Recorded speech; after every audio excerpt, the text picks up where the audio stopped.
Hello, everyone, and welcome to the Occasionally About Bionicle podcast. Woo! Oh, Woo's from Ninjago Slime, get it right. Let's commit woo-icide and get right into our names. I'm Waj. I'm Chronicler. I'm Slime. I'm John. I want to thank Lord Tuma for making the spectacularly splendid art for this episode. And episode 29, 25, 21, and 14, because I have routinely forgotten to shout him out, so you rock, dude. Thank you again. We're going to be talking about the Bionicle cereals. Watch, before we start, can I just quickly mention what my favorite cereal is? Is it Kikinalo Crunch? Because it's the Bionicle way to start your day. I was gonna say Captain Crunchberries, but, Kikinalo Crunch works as well. The Bionicle cereals were short stories released on BionicleStory.com from 2007-2010. Usually the way it would work is that each new chapter would be released like every week or every month or whatever on a time schedule so that you'd keep checking back and there'd be a new chapter, and then it would be released chapter by chapter as opposed to something like the novels where obviously you have the whole book right there. And a lot of them were interesting in that they provided non-main story material. They allowed us to view the world outside of the story we were getting with the main line of toys for that year.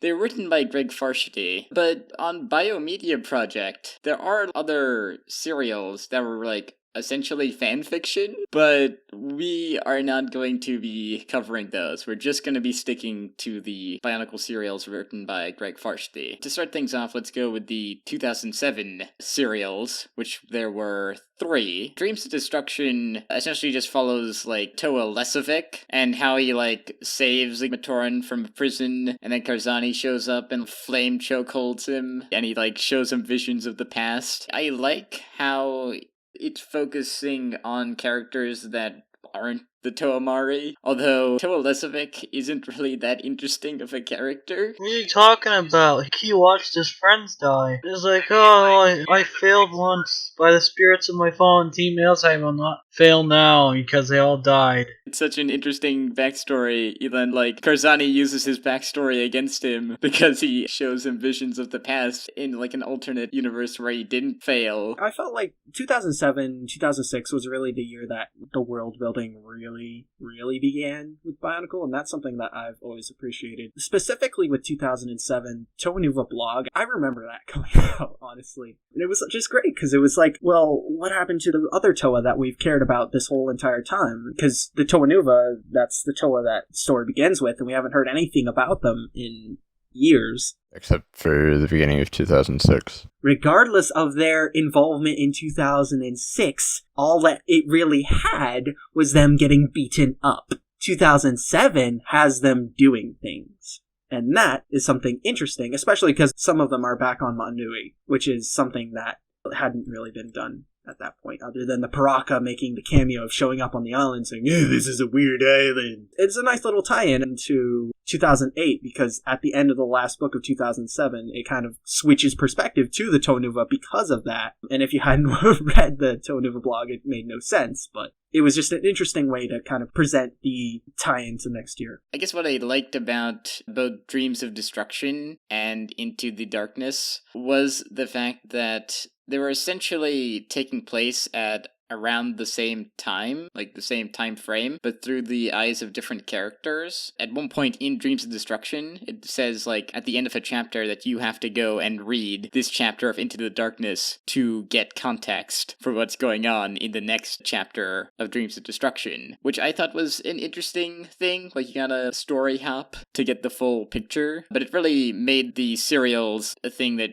okay, well, you gotta read all of them. They're all connected. So I thought that was really cool. The Toa Nuva blog, they sort of go on an espionage mission through the Dark Hunters base. I think they're sent to find the Staff of Artaka, if I'm not mistaken. In Dreams of Destruction, it's Kazani that's looking for the Staff of Artaka as well. I just like that fact that there's a through line between all of the 2007 serials. Like, they converge upon one item. Although there is also the Nui Stone that actually shows up then later as a plot point in the 2008 serial, Dark Mirror. The stuff in Dreams of Destruction with, like, Sarda teaming up with Lesovic, which I thought was really cool because most of the time previously, whenever Matoran had tried to work with Toa, it had just been the Toa basically doing everything. But from what I recall, Sarda got to have a little bit more of an active role in the story. And then, honestly, I barely remember Into Darkness. Probably one of the most interesting parts of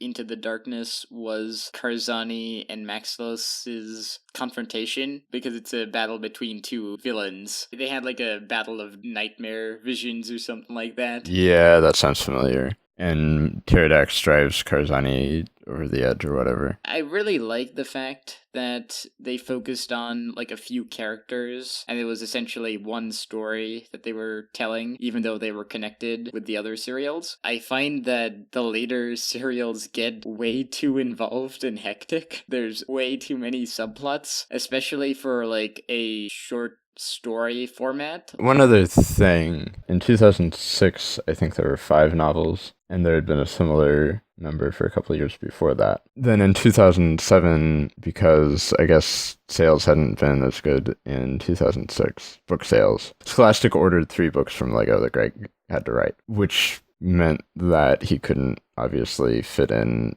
nearly as much material as he could for the previous few years. So I don't know that this has ever been explicitly stated, but I assume the serials were Greg and or the story team's way of making up for that and dodging the cost of having to actually publish books by publishing them online. Originally they had ordered 4, but then they canceled one and Greg had to stop writing it like partway through. It was going to be about the Toa Inika traveling down the cord to Mari Nui and running into the Zyglak. And that's why Prisoners of the Pit starts with the Toa Inika running away from Zyglak, seemingly out of nowhere. I think 2008 had the most serials out of the years, and they do not disappoint. They are really, really good. Like, the first one was the Mutran Chronicles. I don't remember a whole lot from it, except for the backstory of the Brotherhood of Makuta. I found that just awesome to actually get the villain's perspective and how Pterodax came to power, or how the Makuta were actually supposed to be like guardians, and Miserex was outcast by Pterodax. Yeah, by basically a democratic vote. Besides, like, Pterodax completely wrecking him. Although, I mean, there were still a few Makuta that supported Miserex. And then they got their heads cut off. And then mounted on walls. That was brutal imagery. We also got to learn a little bit more about the Baraki, too, which was something I really appreciated because they were kind of vague back in 2007, but in the Mutron Chronicles, it goes a little bit more into their actions and how they were viewed as, like, traitors and everything. Honestly, I wish more had been done with the Baraki. I mean, good on Mutran Chronicles for giving them apart, but it always seemed a little odd that they had been this huge force in shaping the whole Matoran universe, and we never even heard about them until 2007, and we barely heard about them after that. Well, one thing that was interesting about the Mutron Chronicles was, like, the fact that Mutron, he had gone to, like, the island of Tren Krum. Tren Krum had basically given the spiel about how to defeat Matnui, and he had told Pterodax about that. That's the biggest issue I have with this whole thing. Makuta's like, oh yes, I want to learn how to defeat Matanui. So you go to Tren Krum about it, but at the same time, I feel like it kind of downplays Makuta a little bit.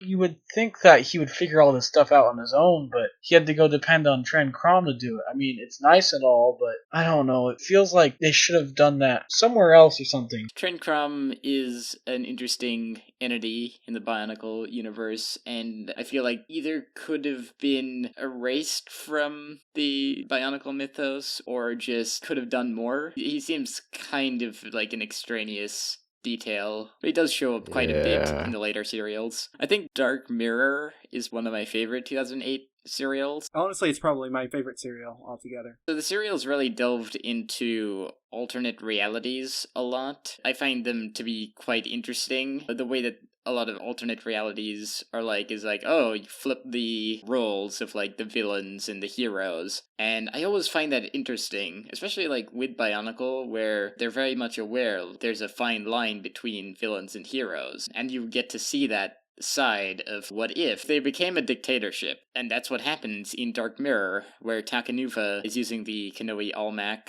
to shift through dimensions and ends up in this one where Toa Tuyet reigns over the land, and the Toa are killers, and it gets pretty brutal. I think as Akmau, he gets flash frozen by Kopaka and then just like clobbered by Onua and destroyed outright. I know that they like showing Takanuva going for like all these like, alternate dimensions, since he kind of got stuck in 2006 and like, oh hey, I'm stuck in this black hole thing and black tunnel, can you guys help me out, blocks? And he was just sitting there for a whole year in 2007 not doing squat. So I guess he takes the Kanoe Olmec and goes through all these dimensions, but to me it felt kind of pointless, to be honest. It wasn't essential or anything. But yeah, it was really interesting filler. With the serials being their own self-contained stories, I think alternate dimensions do well as like filler, essentially. Although when alternate dimensions are used as like an actual plot point, I find that to be a bit contrived or convoluted. The thing with Toa Tuyet still being alive, but from an alternate universe or whatever, was a bit of a groaner. As well, the way that Toa Tuyet dies in that one alternate universe that Takanuva visits. That was pretty metal. She gets like trapped in the void, and her disembodied legs are still in that universe. It's like, whoa, Greg, please. Federation of Fear is also great. It's another one where you get the villain's perspective, or kind of. It's essentially Brutaka. He assembles like a motley crew. Suicide Squad. Yeah.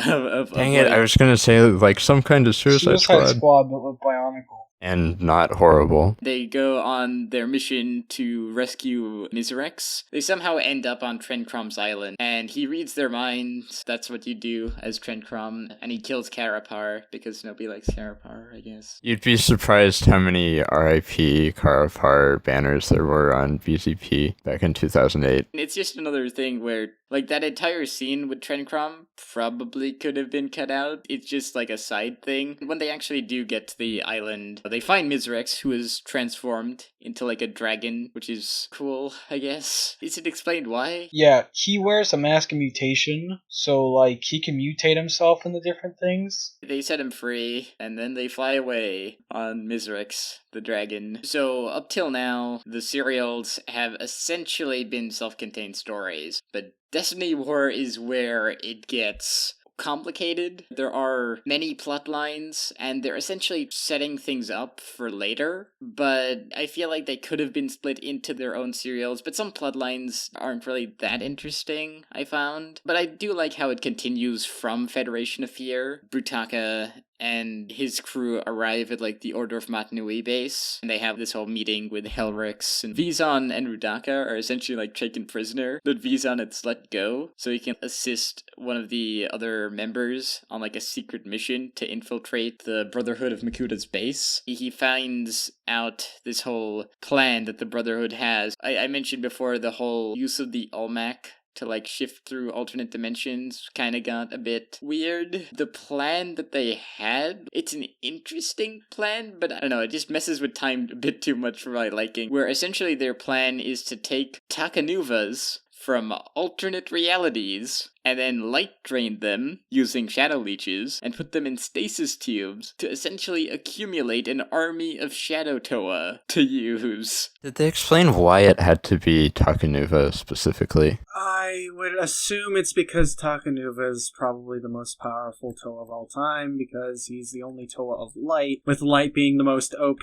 element. The Toa Nuva are more powerful than Takanuva is. And when Matoran of any element get turned into Shadow Matoran, they get shadow powers. So wouldn't Toa of any element get shadow powers when they get light drained? I guess. Like, I don't know. I think, like, a few Shadow Toa got out to fight at some point. It's a plot point that really, I felt, like, is that really their plan? Why don't they just Shadow Leech all of the Toa? Yeah, if you're gonna go through all the trouble just to go through universes just to get Takanuvas, like, you could do the same thing with, like, Tahus or Vakamas or anything else. It seemed like a over-convoluted plan. Alternate dimensions are just a can of worms. Overall, the Olmec is just OP.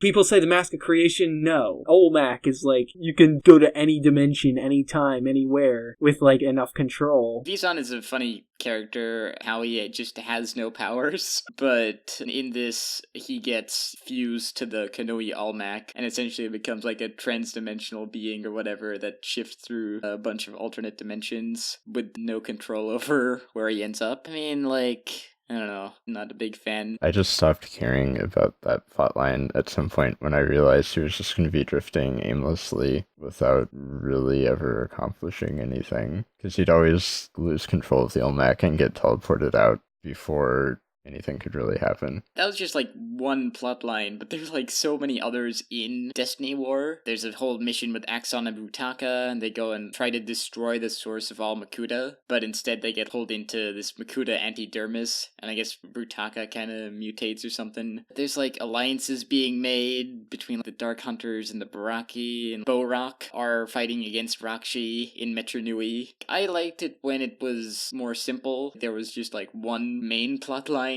per serial. Dwellers in Darkness. The Toa Haga, they go to like an underground part of the Metru Nui Coliseum. I think Miserix and Butaka and everyone is there. They're like checking out inscriptions on the walls. And I really like how it sets up Baramagna. And they find dead Glatorian. There's two corpses of Glatorian, you know, like the beings that aren't made from protodermis. It's like, oh, that's pretty nice, like how it's setting up that sort of mystery. And like, oh, what's this place called Baramagna? Brothers in Arms. There's like two Avmatoran, Mazaka and Voltraz. I just found it boring. It only gets interesting when they are sent to an alternate dimension where, okay, there's another alternate dimension now where the Makuta are actually still good. One of the great beings of that world takes Voltraz because he's evil and they don't like evil. And they're like, oh, but to maintain the balance, you need to take one of the creatures from our dimension. So Mesika takes a good version of Pterodax.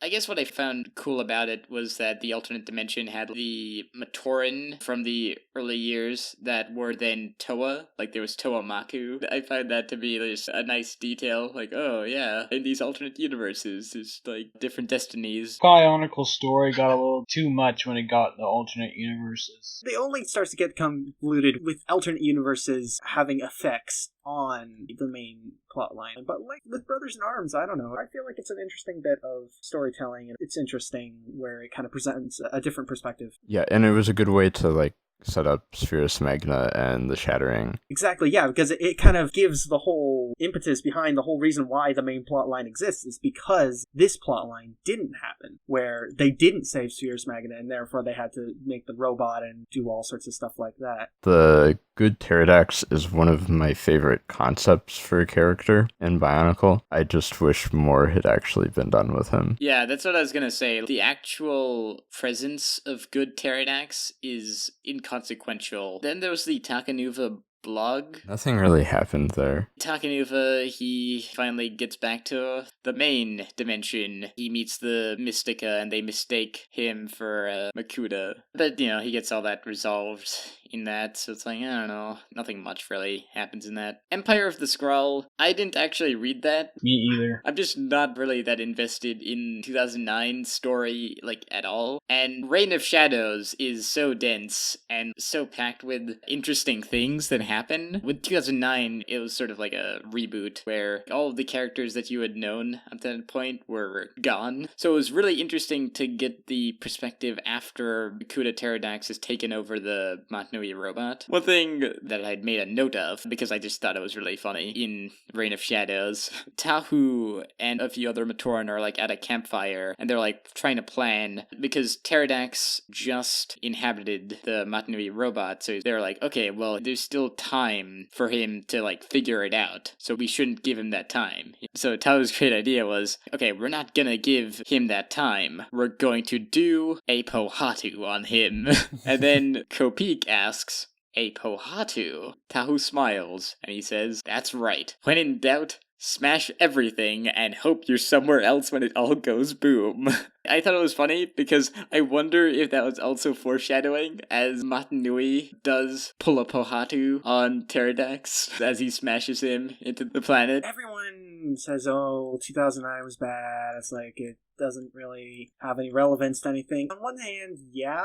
But on the other hand, like, it's its own little thing with its own history and its own stuff, and, like, I don't know. I feel like it gets overlooked a lot. The problem is that we spent 8 or 9 years getting attached to the Matoran universe, and then we got yanked out of it. And even if Bara Magna had been, like, the most amazing fictional setting ever, it would have been hard to really care about it as much, because it was new and hadn't had as much time to be developed. As someone who really got into the story in 2007 and still continued with the story all the way until the end in 2010, it's like, I find it hard to understand people who just sort of gave up at that point. I think the really big problem is that there are no overlapping characters that we're familiar with. It's a new setting and completely new characters. There's no through line. And yeah, Matanui is there, but he's basically a new character. Yeah, the lack of a main set of characters is a problem. The serials by themselves, I feel like, do a decent job of world building, but obviously world building doesn't make a difference when you don't have main characters to live in the world. That being said, I did like Empire of the Scroll back in the day when I read it. Riddle of the Great Beings was great too. I felt like just if we had gotten that greater story in 2010, 2011 and beyond, as it stands, like,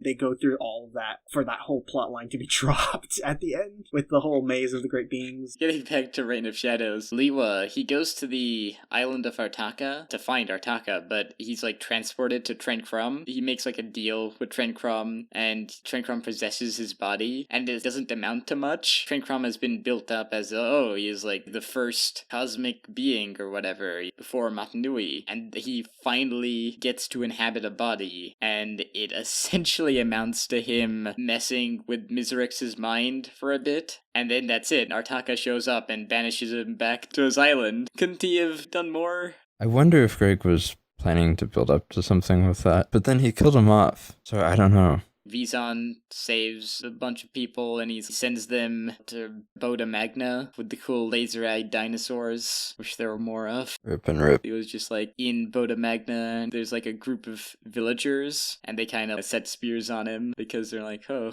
who are you? I don't think it is continued, that story on Boda Magna. I mean, it's referenced in The Powers That Be. Pohatu and Capac are like, oh, where's Liwa gone? I really wished that just the whole thing about the laser-eyed dinosaurs, I don't know, like, I find that just to be an interesting creature. I want to see what could have been done with that. The Mata Nui saga, some people said it was rushed, the whole conflict that they had with the giant robots. I don't know. I guess, for me at least, I thought it was a good climax, having giant robots duke it out. It wasn't a bad climax, but I think the build up to it is what they're probably referring to, just because it kind of just happens like, boom, giant robot. Yeah. As opposed to it being like, oh, we gotta learn more, gotta go through the maze of the great beings or whatever, and find out about the other robot, and then put the things together to build the other robot. It all just happens really, really fast. There's Samad's tale. Love that. I don't know. I was not really that much of a fan of it. It seemed like filler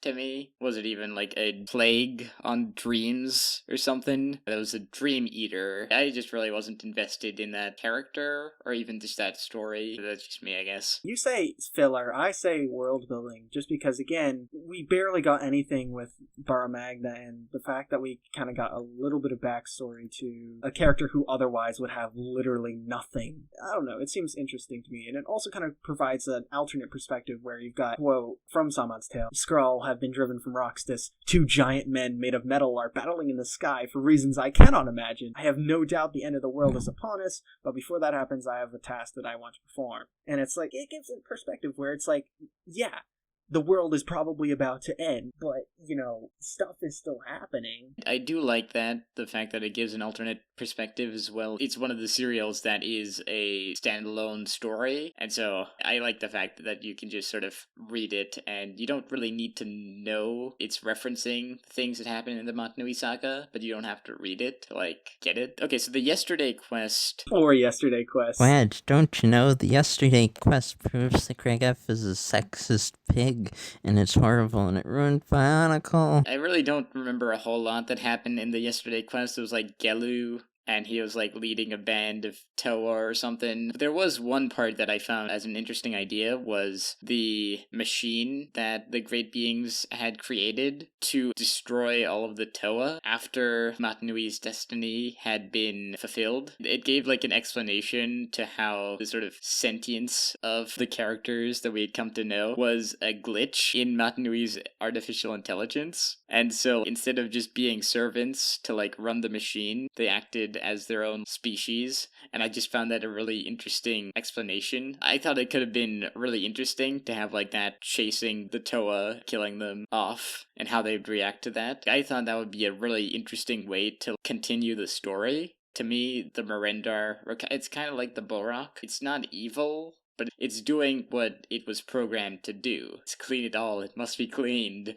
I just thought that that was an interesting thing, but it, of course, never got expanded upon because the serials ended. Then they confront some Voraks that are suspicious, that can talk. I don't know. It's not really that important. There's the powers that be. Our favorite characters. Lezovic, he is there. And yeah, and Kopaka and Pohatu. It was fun to see them again. We had our favorite character, Gardus, made an appearance. Yeah, everyone's favorite character. You know, he transports them to like the Red Star. Everyone loves that plot point. They encounter the Kistora, who are like the maintainers of the star, and at the end they get like saved by some Matoran. Mavra. And that's where it ends. We find out that Karzani got stabbed and died, and Trenkrom as well. So like, I don't know, what was the point of Trenkrom? I've made my peace with the whole Red Star thing, though it took a long time. And looking back, I really wish the serial had been completed. I think it could have been really good. I think that's the moral of both the Yesterday Quest and the Powers of Beast. It's obvious that they're not completed. Like, the Yesterday Quest, you've got like 3 brand new Toa that you're supposed to care about, but you don't because you've never heard of them before, and there's only 3 chapters where they exist. And then you've got the Powers that Be, where you've got a brand new game-changing plot point that barely gets explained. The fact that it's incomplete, really, it matters a lot. And I hope that maybe someday, maybe not soon, maybe not within the next 10, 20 years, but maybe someday Greg will come back to it and give us something. Anything. Probably not, but you never know. Not with G2 ending, but we can always dream, right? Only dreams of destruction, Slime. Only dreams of destruction. The serials were an interesting part of the Bionicle story. There were problems, I thought, just with the added complexity of, like, having alternate universes that don't go anywhere, and Trent Crom's entire character. But overall, I'd say they're good reads. You should totally go to BSO1 and just read them all. Read them all. They must be read. I'd argue that the serials arguably do the most world building out of any form of Bionicle media, and for that, I have to commend it, because, you know, the world of G1 was so complex, and sometimes, you know, a little too complex, but no one can say that it wasn't this really interesting universe, which is honestly one of the reasons that I loved it so much, is just because it was so in-depth, much like the Star Wars universe. There's so much more to it than just the main story. It felt like it was a big enough universe that they could have kept telling stories there for a really long time. You think of the thousands of Toa within the Matoran universe alone. You could have a serial for each one of them. That was it. That was our Bionicle serials discussion. We'll probably do an episode on the Faber files. I suppose that's like the last sort of thing that we could discuss about Bionicle G1. Goodbye, everyone. It's midnight. Alright, see you later.